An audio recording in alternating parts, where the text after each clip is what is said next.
Week 12 in the NFL kicks off with 3 Thanksgiving games, with all 6 teams coming off losses. It's been another dreadful year in the Motor City, as the Lions still the only winless team in the league. And getting the wounded Chicago Bears at home might be one of their best chances left to get in the win column. We're trying to win games 14-13 or 16-13. No, but we'll do whatever it takes to win a game. In the Big D, the Raiders come in on a 3-game losing streak to take on the Cowboys, who were held in single digits for the first time all year against the Chiefs. Dak will look to put that performance in the rearview mirror against a struggling Raiders defense. Sure, we've got to put it past us. We know with the stretch ahead, it's a resilient team is going to continue to fight and get better, I can promise you that. And the final game on Thursday kicks off in the Big Easy, with New Orleans Saints hosting the Buffalo Bills. The Saints have dropped 3 straight as injuries have been piling up. As for the Bills, coming into Week 11, they were favored to represent the AFC in the Super Bowl. After a blowout loss at home against the Colts, they now find themselves in the 2nd spot in the AFC East behind the surging Patriots. That's a fortunate thing for us that we get to play on Thursday and try to get this taste out of our mouths. Who will get back on track on Thanksgiving? Week 12 is about to get underway. With 3 Thanksgiving Day and night games, and all of them are within a possession in Vegas. Bears -3 at the Lions, Cowboys -7.5 at home against the Raiders. They're the only home favorite, and the Bills favored by 6.5 at the Superdome in New Orleans.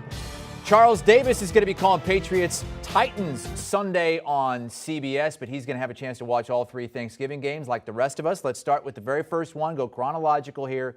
Charles, lots of drama in Chicago. Reports that Matt Nagy might be fired after the game, win or lose. How do you see that potentially playing into this matchup against a team desperate to avoid a winless season? Well, Chris, I think it plays in big, and for this reason, I'm quite sure Bears management has not addressed this rumor that's out there. I know Matt Nagy himself has said this is an unsubstantiated report. This isn't real. It feels college-ish. To tell you the truth, this feels like what happens in college, that they would inform a coach, hey, this is your last game. If you want to coach it, you can coach it, and then you're gone. The NFL doesn't really work that way. When they tap you to be gone, you're gone. They don't usually say, hey, you can finish the season. So there's a lot going on, but the way it plays into it is his Bears team can tell management exactly how they feel about it. They can let them know that, hey, we like what this guy's doing by playing well. Andy Dalton's back at quarterback. That's a veteran guy that you know can move the ball and can run your offense. Can you put together enough offense? Can he find Allen Robinson and the rest of the crew and make it work? Can the defense play well without Khalil Mack in a game that you have a very good chance of winning against a Lions team that at different times has been snake bit and at different times has just been bad? So all things considered, is there a message there? Is there something to be said back to your management that you like your head coach? We'll soon find out. Again, Lions winless this season, 1-15-1 in their last 17 games. That one win came against the Chicago Bears last season. That's the early game.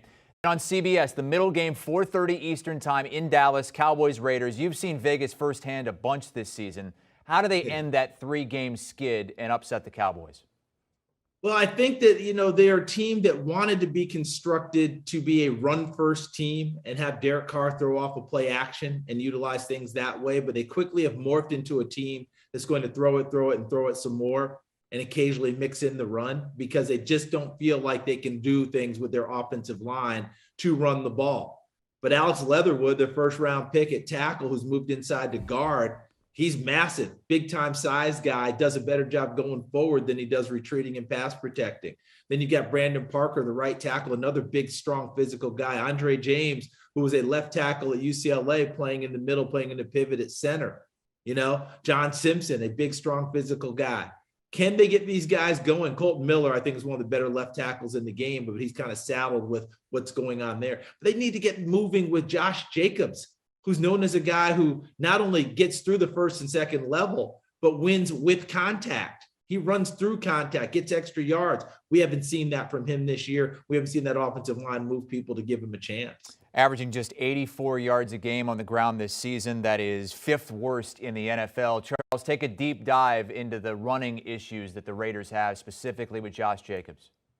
Well, Chris, let's just go back to what we've seen this year and recently. Let's go back to when they were playing Cincinnati and a run early in the ball game. Here's Josh Jacobs, and the problem that you have is They can't get any movement up front. Watch what happens with Josh Jacobs trying to run the football, and you just need to try and, get 2, 3, 4 yards. You're not even going to get close to that. Look at this offensive line and how they just took it and just took the defensive line just took the offensive line back. Now there's no space, no hole, and he gets buried. But later in the ball game, now we've got a chance. That's what you're looking for. Can you create that space to give him an opportunity to rumble? This looks more like what Josh Jacobs has done throughout his career. Look at the hole that's created right there. He runs through contact, he runs through contact, he runs through contact, he spins and gets yardage. That's the Josh Jacobs we know and love. That's the guy who went to the Pro Bowl last year. That's the guy that you consistently think you're going to see. I call him a combination of Charlie Garner and Carnell Cadillac Williams, 2 guys that John Gruden had coached in the past, and that's why he wanted Josh Jacobs. They need more of that second run from him to take the pressure off of Derek Carr, who's having to throw it 50 times a game. Past 2 seasons, 93.5 scrimmage yards a game. This season, just over 63 scrimmage yards a game for Josh Jacobs. And I know the team on the other side, the Cowboys, would love to run the ball on the Raiders as well with Ezekiel Elliott up front. Let's move on to the nightcap. 8:20 Eastern Time. Bills in the Superdome taking on the Saints. What is going on with the recent Super Bowl favorites from Buffalo? They lost to the Jags 9-6, and then 2 weeks later they get blown out at home by the Colts. How do you make sense of what's going on here? I don't. I make no sense of it because one of the things that we saw this season was Buffalo. And let's go back to the offseason, Chris. Where did they put their emphasis? In the draft and in free agency offseason. On the defensive side of the ball, they re-signed Matt Milano, a terrific cover linebacker who can also tackle well in the open field. They brought in Greg Rousseau, first-round pick at defensive end. Carlos Boogie Basham, a second-round pick out of Wake Forest to pump up the pass rush. And it's paid dividends. They've been top-ranked defense. And then last week, just get absolutely shredded by Indianapolis on the ground, a team committed to running the football, will stay with it, and Jonathan Taylor just continues to come into his own. So that was a surprise to me, Chris. Yeah, they're going to have their problems losing to Jacksonville. Look, everybody's got a bad loss on their record right now. I'm going to see Tennessee this weekend. Think about Tennessee and who they've beaten this year, and think about who they've lost to. Lost to the Jets and lost to Houston. It doesn't make sense. That's part of the NFL. But last week made zero sense with how Indianapolis worked Buffalo. And now the pressure starts to ratchet up because New England, on the move, playing well, has taken over first place in the division that we had all but conceded to Buffalo in the offseason. So a lot of pressure on the Bills going to the Superdome against a team that's desperate to win a game itself in the New Orleans Saints. And they've got to make a decision about what they're doing at quarterback. Trevor Siemian seems to be the guy. But I remember Sean Payton telling me a couple of years ago, and it wasn't just me, he thought that Taysom Hill was like Steve Young. Well, if he's like Steve Young, you would think he'd be the starting quarterback for you. So that throws me into a little bit of flux there. But both these teams need to win in a big way. But I feel like Buffalo feeling the pressure a little bit more because of being the preseason favorites. A lot to be thankful for this year, Charles, especially given the fact that we get 3 football games on Thanksgiving. Yes. Remember last year we only got 2.